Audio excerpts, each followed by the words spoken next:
السلام علیکم ورحمۃ اللہ وبرکاتہ۔ نبی اکرم صلی اللہ علیہ وسلم کا ایک بہت ہی خوبصورت ارشاد مبارک، جس کا مفہوم یہ ہے کہ ان موقع پر دعا مانگو، رد نہیں ہوگی۔ جب دھوپ میں بارش ہو رہی ہو، جب اذان ہو رہی ہو،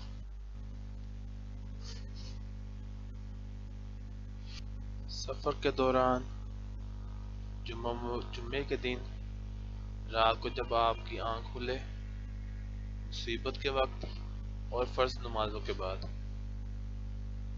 دیکھیے اللہ تعالیٰ نے اس تراری اور جب بندہ اس مضطرب ہوتا ہے اور پریشان ہوتا ہے، اس ٹائم کی دعاؤں کو میں قبولیت کا ٹائم رکھا ہے۔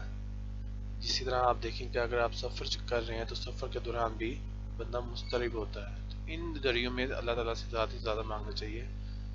اللہ تعالیٰ ان میں دعائیں قبول بھی کرتے ہیں اور برکت اور عافیت بھی عطا فرماتے ہیں۔ اللہ سب کے